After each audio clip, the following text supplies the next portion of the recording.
हम लोग क्लास 12 का फर्स्ट लेक्चर सॉल्यूशन का कवर किए थे, जिसमें हम लोगों ने कंपोनेंट्स, उसका टाइप्स, दो चीज डिस्कस किए थे। अब टाइप्स ऑफ सॉल्यूशन जो है उसका हम लोग एग्जांपल आज डिस्कस करेंगे, जिसमें सॉलिड सॉल्यूशन फर्स्ट है। सॉलिड सॉल्यूशन किसको बोलते हैं? तो जिसमें सॉल्वेंट के रूप में सॉलिड रहेगा, और सॉल्यूट हो सकता है सॉल्यूट हो सकता है सॉलिड, लिक्विड, गैस। अब इसको कैसे पढ़ते हैं? तो इसको पढ़ेंगे सॉलिड इन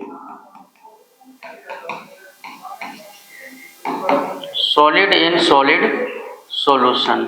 इसको सेकंड को पढ़ेंगे liquid in solid solution, third को पढ़ेंगे गैस इन सॉलिड सॉल्यूशन। अब इसका हम लोग एग्जांपल लेते हैं।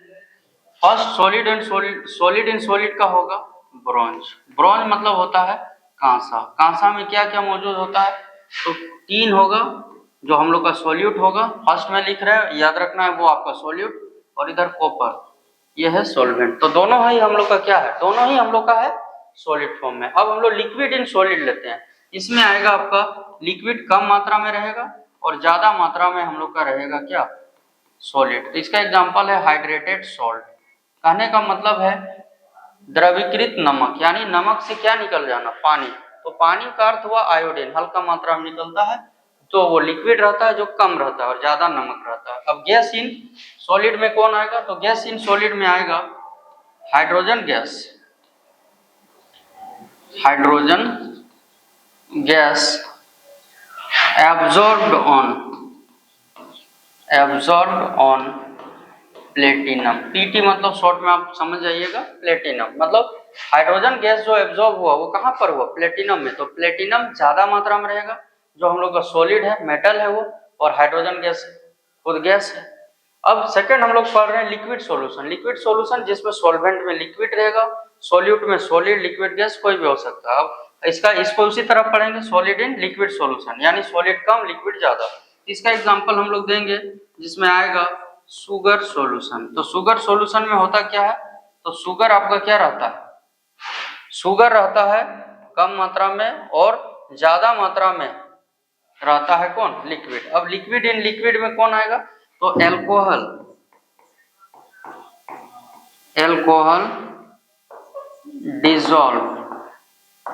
डिजॉल्व इन वाटर, यानी वाटर भी लिक्विड और एल्कोहल भी क्या हम लोग? लिक्विड। तो दोनों लिक्विड फॉर्म में हो। गैस इन लिक्विड मतलब गैस कम मात्रा में हो और ज्यादा मात्रा में लिक्विड हो। देखिए आप गर्मी के दिनों में अक्सर देखते होंगे पेप्सी, थम्स अप जो हम लोग यूज करते हैं, ये पेप्सी है क्या? पेप्सी में देखिएगा गैस का बुलबुला रहता है, तो वो गैस का बुलबुला क्या है? गैस है, और लिक्विड ज्यादा मात्रा में है, यानी ये गैस इन लिक्विड का हुआ। इसके बाद हम लोग नेक्स्ट हम लोग पढ़े थे गैसियस सॉल्यूशन। गैसियस सॉल्यूशन का एग्जांपल उसी तरह सॉल्वेंट में गैस, और इधर क्या होगा? सॉल्यूट में सॉलिड, लिक्विड, गैस। तो इसमें फर्स्ट अगर हम लोग लें सॉलिड इन गैस का, तो इसमें होगा आयोडीन वेपर इन एयर, यानी आयोडीन का वेपर कहाँ पर? एयर में। तो एयर ज्यादा मात्रा में रहेगा और कम मात्रा में क्या रहेगा? आयोडीन, यानी सॉलिड कम मात्रा में। लिक्विड इन गैस में, ये लिक्विड इन गैस में होगा ह्यूमिडिटी इन एयर। एयर में क्या आ जाना? ह्यूमिडिटी आ जाना, नमी आ जाना। नमी आने का अर्थ हुआ क्या?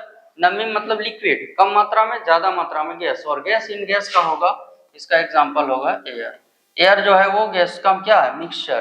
तो ये हम लोगों ने पढ़ा types of solution, solid, liquid और गैसियस, और तीनों का अलग अलग एग्जांपल। अब हम लोग को पढ़ना है, नेक्स्ट टॉपिक है methods of expressing concentration of solution, और इसी को बोलते हैं यूनिट्स ऑफ कंसंट्रेशन। इसमें फर्स्ट समझना आपको कंसंट्रेशन ऑफ सॉल्यूशन किसको बोलते हैं? विलयन की सांद्रता किसे कहा जाता है? तो कोई भी सॉल्यूशन में कितना मात्रा में सॉल्यूट मौजूद है, किसमें? तो सॉल्वेंट में या फिर सॉल्यूशन में, इसी को हम लोग बोलते हैं कंसंट्रेशन ऑफ सॉल्यूशन। जैसा कि आप लोग को इसका फॉर्मूला में दिख रहा है, concentration of solution equal to होता है amount of the solute present in a given quantity of the solution और द सॉल्वेंट। इसी आधार पर इसका हम लोग डेफिनेशन लिखेंगे। डेफिनेशन क्या होगा? तो concentration of a solution,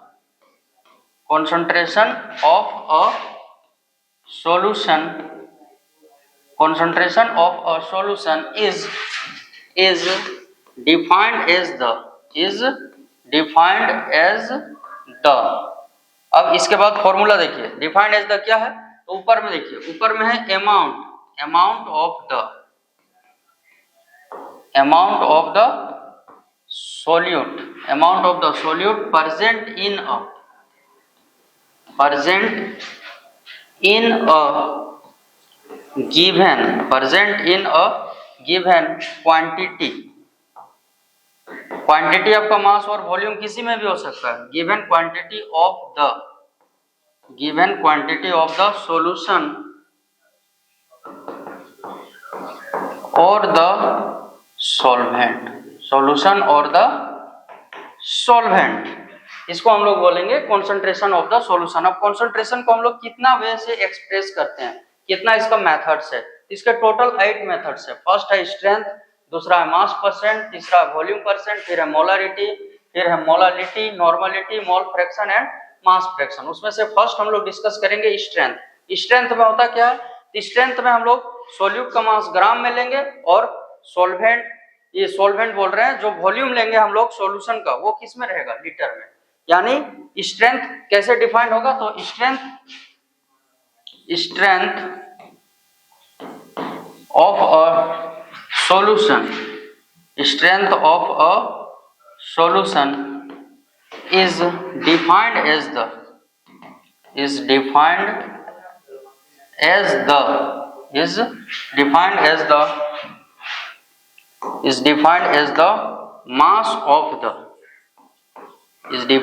the mass of the solute in grams present in a given volume of the solution,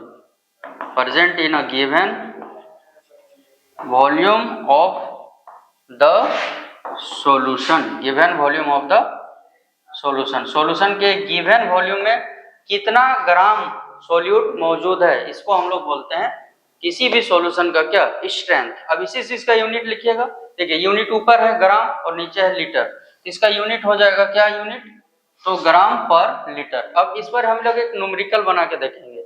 यहाँ पहले तो हम लोग न्यूमेरिकल में लिखते हैं क्या क्या गिवन है, गिवन दैट हम लोग लिख लेंगे पहले, क्या क्या गिवन है उस आधार पर हम लोग इसको बनाएंगे। गिवन दैट, गिवन क्या है, तो गिवन है आपका 4 ग्राम है सोल्यूट, यानी मास ऑफ द सोल्यूट है गिवन कितना ग्राम, 4 ग्राम। उसके बाद है वॉल्यूम ऑफ द सॉल्यूशन भी हम लोग को दिया है, वॉल्यूम ऑफ द सॉल्यूशन हम लोग को दिया है कितना है, 250 मिलीलीटर, लेकिन हम लोग का होता है लीटर में, इसको हम लोग लीटर में चेंज कर लेंगे, 250/1000 कर देंगे, ये आपका हो गया किसमें, लीटर में। वहाँ एक ही बार कटेगा इसलिए लास्ट में हम लोग कर लेंगे।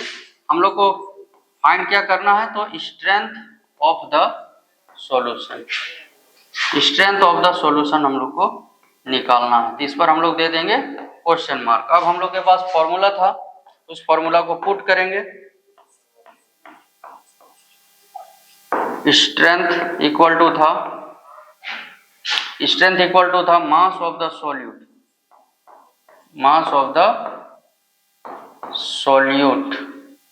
इन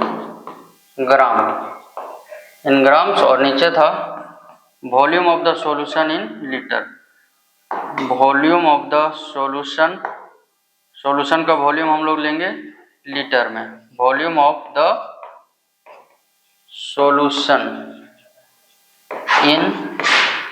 इन लीटर्स। अब इसका वैल्यू जो हम लोग गिवन था इसको यहाँ पे पुट करेंगे। देखिए ये 4 है और नीचे आया है हम लोग का 250/1000। अब इसको हम लोग सॉल्व करेंगे, मैथ आप लोग जानते हैं सॉल्व करने, ये 4 यहीं रह जाएगा। देखिए जो डिवाइड में रहता है ऊपर जाएगा तो ये मल्टीप्लाई में हो जाएगा और नीचे आ जाएगा क्या 250। अब देखिए इसको हम लोग अगर चेंज करेंगे तो कुछ कट रहा है तो उसको हम लोग काट देंगे। क्या क्या कटेगा तो देखिए एक 0 कट रहा है हम लोग का, तो ये 4 का पारा में 25 चौका 100 हो जाएगा, तो 4 चौका हम लोग का आया 16 ग्राम हो गया आपका पर लीटर। ये हम लोग का स्ट्रेंथ निकला। तो एक बार फिर हम लोग स्ट्रेंथ को समझते हैं। स्ट्रेंथ किसको बोलते हैं? तो strength is defined as the, या strength of the solution is defined as the mass of the solute in gram percent in या dissolve in a given volume of the solution. Solution के volume में कितना ग्राम, जो solution का volume जो litre में लेंगे हम लोग, उस लीटर वॉल्यूम सॉल्यूशन में कितना ग्राम हम लोग का मौजूद है, कौन? सोल्यूट। इसी को हम लोग बोलेंगे स्ट्रेंथ। अब स्ट्रेंथ के बाद हम लोग अगला प्रॉपर्टी की ओर बढ़ते हैं, जिस प्रॉपर्टी का नाम है मास परसेंट। परसेंट को आप जानते हैं, इसे डिनोट करते हैं, और मास को हम लोग मास ही लिखेंगे, ठीक है। अब इसका डेफिनेशन क्या होता है? तो यहाँ पे हम लोग बाइनरी सॉल्यूशन का कोई कंपोनेंट लेते हैं ए एंड बी। अगर हम मास परसेंट ए निकालेंगे तो इसको हम लोग कैसे फॉर्मूला में एक्सप्रेस करेंगे? तो मास परसेंट, ये दोनों ए और बी, एक सॉल्यूट होगा दूसरा सॉल्वेंट हो सकता है, एक सॉल्वेंट होगा तो दूसरा सॉल्यूट, इसी टाइप का चलेगा। तो मास परसेंट निकलेगा कैसे?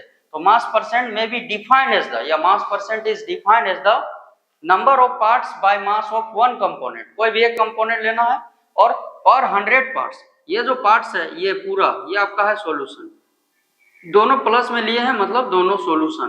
तो सॉल्यूशन को 100 से डिवाइड देंगे और जो पार्ट्स आएगा उसी को हम लोग बोलेंगे मास परसेंट। तो डेफिनेशन देखिए, इससे हम लोग तैयार करेंगे। फिर से एक बार डेफिनेशन कैसे करेंगे? तो mass percent of a solution, mass percent of a solution is defined as the number of parts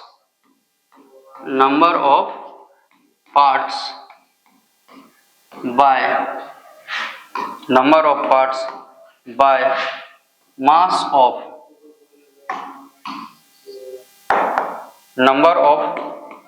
number of parts by mass of one component.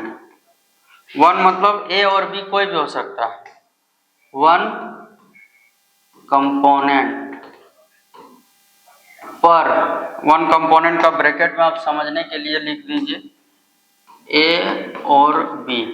A और बी का मतलब सॉल्यूट भी हो सकता है, सॉल्वेंट भी हो सकता है। मास percent of a solution is defined as the number of parts by mass of one component। ये हो गया। अब नीचे कौन है? देखिए ये सॉल्यूशन का है और उसको हम लोग दिए हैं किससे डिवाइड? 100 से। तो बोलेंगे वन कंपोनेंट पर मतलब पर में कौन है? नीचे 100। तो पर 100 पार्ट्स बाय मास ऑफ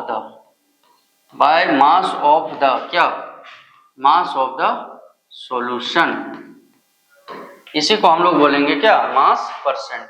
जैसा कि आप लोग को दिख रहा है, मास परसेंट अगर हमको ए का निकालना है तो ए का कंपोनेंट लेंगे, फिर सॉल्यूशन का लेंगे और उसको किससे डिवाइड देंगे? 100 से। अब इसको हम लोग सॉल्व करेंगे। कैसे सॉल्व होगा? तो देखिए डब्ल्यू ए ऊपर, ये डिवाइड वाला ऊपर जाएगा तो 100 ऊपर चला जाएगा और नीचे होगा W A plus W B. अब इसको एक साथ लिखेंगे तो इसको नीचे लिख दिए और इधर 100 आ गया।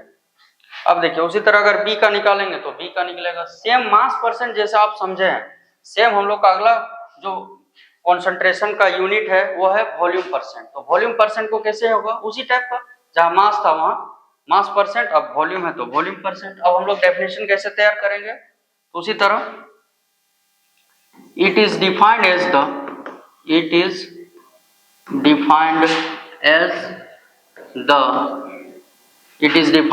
द number of parts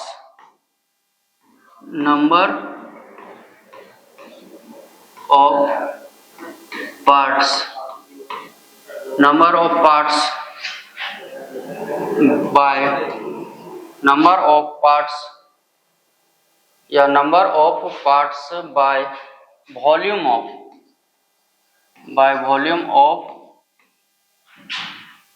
देखिए नंबर ऑफ पार्ट्स बाय, यहाँ पे मास था वहीं पे चेंज करना है आपको, by volume of one component. Mass के जगह आपको कर लेना है क्या? Volume of one component. A और बी कोई भी हो सकता है, सॉल्यूट या सॉल्वेंट। पर इसमें भी देखिए पर क्या है? पर 100 पार्ट्स, किसका? 100 तो सॉल्यूशन का। पर 100 parts by volume of the solution. Solution का जो वॉल्यूम लेना है वो किस में लेंगे, 100 पार्ट्स में। अब उसी तरह हम लोग माने हैं दो कंपोनेंट है, कौन, बाइनरी सॉल्यूशन में ए और बी, तो हम लोग अगर उसका वॉल्यूम परसेंट लिखेंगे, if A and B are the two components of the binary solution, then volume percent A का निकालेंगे तो वन कंपोनेंट ऊपर लिखेंगे, वन कंपोनेंट मतलब ए लेंगे और नीचे 100 पार्ट्स करके किसका लेंगे हम लोग, 100 पार्ट्स करके टोटल वॉल्यूम लेंगे किसका, वॉल्यूम ऑफ द सॉल्यूशन, यानी a plus B, B A plus B B. अब इसी को सॉल्व करेंगे, 100 ऊपर और ये वाला नीचे हो जाएगा, जो डिवाइड में रहता है पलटते हैं तो मल्टीप्लाई, डिवाइड वाला मल्टीप्लाई और जो फिर मल्टीप्लाई में है वो डिवाइड, और फिर ये दोनों को एक साथ लिख दिए। उसी तरह बी का निकलेगा। तो ये था हम लोग का क्या, वॉल्यूम परसेंट। वॉल्यूम परसेंट किसको बोलते हैं और mass percent, volume percent of a solution is defined as the number of parts by volume of one component. एक कंपोनेंट का लेंगे पर 100 parts by volume of the solution. अब उसी तरह मास रहेगा तो मास ले लेंगे। अब इसी पर एक बीवीआई यहाँ पे बनता है, ये जो आप देख रहे हैं ppm, शॉर्ट में ppm, और इसी को बोलते हैं पार्ट्स पर मिलियन। अब सेम है, पार्ट्स पर मिलियन में क्या है, मिलियन पार्ट्स हो जाएगा, जहां 100 पार्ट्स होता था वहां मिलियन पार्ट्स। मास का लेंगे तो मास का, वॉल्यूम का लेंगे तो वॉल्यूम का। तो इसी को हम लोग लिखेंगे पार्ट्स पर मिलियन, पार्ट्स या पार्ट्स पर मिलियन की जगह शॉर्ट में लिखते हैं इसको लिखते हैं it is defined as the number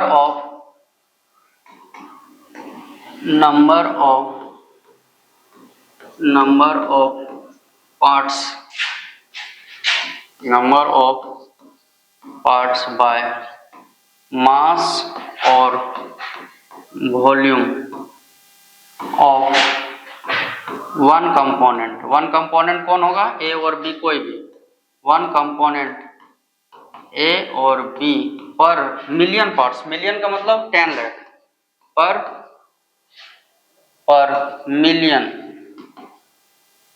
million parts, million का मतलब आप समझ आइए 10 to the power 6 पर मिलियन पार्ट्स बाय मास और वॉल्यूम ऑफ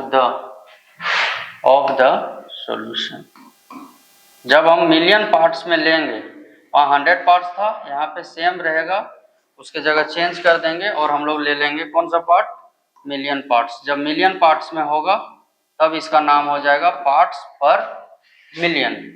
अब उसी तरह लिया गया है, देखिए ppm ए कंपोनेंट का लिया है, ये देखिए वॉल्यूम वाला दिखाए हैं, और ये किसको दिखाए हैं हम लोग, ये सॉरी ये मास वाला है और ये है वॉल्यूम वाला। तो इस टाइप से हम लोग अगर बी का लेंगे तो पहले मास वाला फिर वॉल्यूम वाला, जहाँ 100 लिखते थे वहाँ मिलियन पार्ट्स लेके चलेंगे।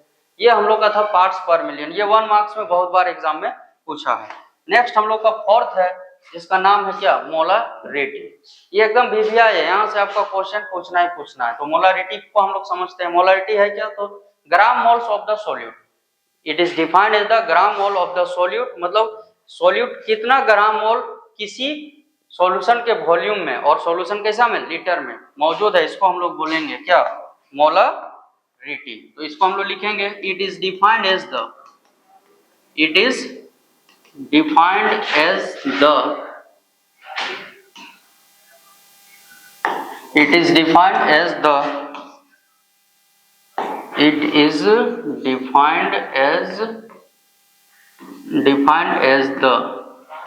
gram moles of the solute,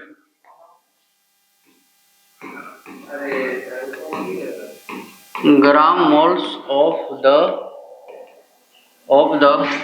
solute dissolved in a क्या, given volume of the solution, given volume of the solution in litre. इसी को हम लोग बोलेंगे क्या, मोलारिटी। जैसे आप लोग देखिए 11 में पढ़े थे, ग्राम मोल का होता है mass in gram of the solute by molecular mass of the solute. ये पहला फॉर्मूला आ जाएगा डेफिनेशन से, gram mole of the solute, और डिवाइड में क्या आएगा, volume of the solution in litre. तो ग्राम मोल का ही क्या होता है, mass in gram of the solute और डिवाइड में होता है molecular mass of the solute, और नीचे तो वॉल्यूम है ही। अब देखिए इसको डिनोट करते हैं कैपिटल एम से।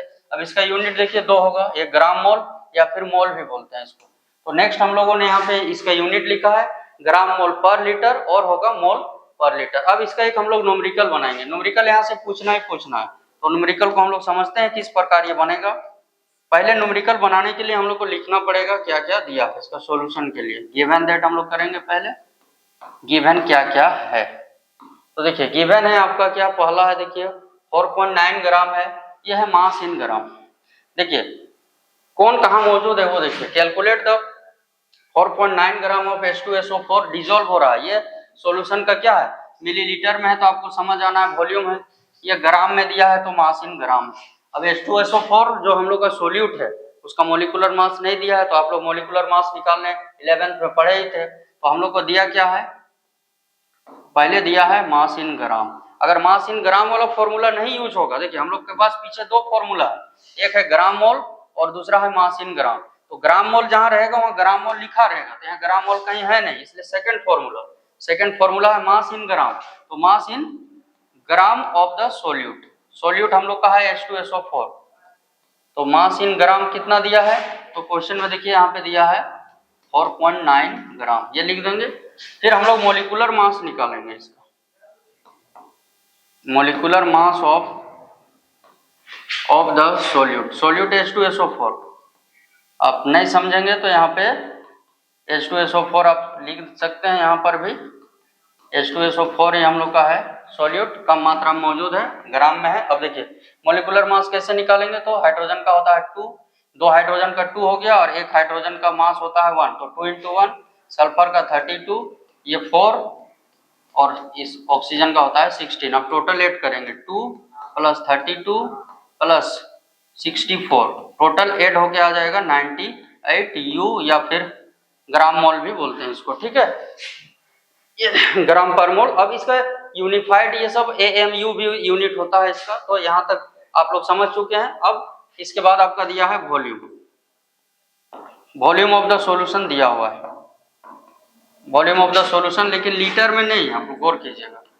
वॉल्यूम ऑफ द सॉल्यूशन है 250 मिलीलीटर, तो इसको हम लोग लीटर में चेंज कर देंगे, 250 को 1000 से डिवाइड दे देंगे, ये लीटर में आ जाएगा। अब हम लोग लिखेंगे मोलरिटी यानी M इक्वल टू क्या हम लोग का पास फॉर्मूला है, देखिए फॉर्मूला है हम लोग के पास जो यहाँ पे यूज होगा वो है mass in gram of the solute, divided में होगा molecular mass of the solute, molecular mass of the solute है। और इसको हम लोग डिवाइड का साइन थोड़ा सा अलग पेन में दे देते हैं ताकि आपको दिखेगा। अब इसके बाद नीचे होता है आपका वॉल्यूम ऑफ द सॉल्यूशन, वो भी किसमें, लीटर में। वॉल्यूम ऑफ द सॉल्यूशन होगा किसमें, तो लीटर में। अब सारा वैल्यू को हम लोग पुट करेंगे और यहाँ पे सॉल्व कर लेंगे। देखिए क्या क्या हम लोग को दिया है उसको यहाँ पे रखेंगे। देखिए मास इन ग्राम दिया है आपका 4.9 ग्राम, ऊपर लिख देंगे। मोलिकुलर मास है आपका 98, वो नीचे। अब देखिए ये 250, उसके नीचे 1000। अब इसको हम लोग सॉल्व करेंगे, तो देखिए सॉल्व करेंगे तो 4.9 और नीचे 98 इंटू ये 1000 ऊपर चला जाएगा और 250 नीचे। देखिए इसका पॉइंट हटेगा तो एक 0 यहाँ पे लग जाएगा। अब देखिए कौन कौन कटेगा उसको यहाँ पे आपको देखना है। देखिए इसका 2 0 कैंसिल हो जाएगा, ये 2 का टेबल में चला जाएगा, 49 2 जा, और ये हो जाएगा आपका 2 5 जा 15, ये 2 5 जा 10 हो जाएगा, 15 नहीं सॉरी, 2 5 जा 10, ये 5 1 जा 5 और 5 5 जा 25। तो पूरा सॉल्व होके आ गया आपका 1.5। इसको हम लोग डिवाइड देके देख लेंगे, ये तो डिवाइड नहीं जा रहा है तो पॉइंट वाला डिवाइड होगा, 0.10 लग जाएगा 2, तो हो जाएगा ये 0.2 भी आप लिख सकते हैं। और इसका यूनिट होगा ग्राम मोल पर लीटर। तो उम्मीद है आपको ये वीडियो यहाँ तक जो यूनिट्स ऑफ कॉन्सेंट्रेशन का हम लोगों ने 4 यूनिट कवर किया। फर्स्ट स्ट्रेंथ, सेकंड हम लोगों ने किया आपका मास परसेंट, थर्ड किया वॉल्यूम परसेंट, इसके बाद किया पार्ट्स पर मिलियन, और चौथा हम लोगों ने जो कवर किया वो है मोलारिटी। आप शुरू से अंत तक वीडियो को अच्छी तरह से देखें, इसमें जो भी कमियां हैं आप बताने का प्रयास कीजिए। हम उम्मीद करेंगे कि नेक्स्ट वीडियो और इससे भी बेहतर लेके आए और आप लोगों को 4 जो यूनिट्स ऑफ कॉन्सेंट्रेशन बचा है उसको कंप्लीट करेंगे। धन्यवाद।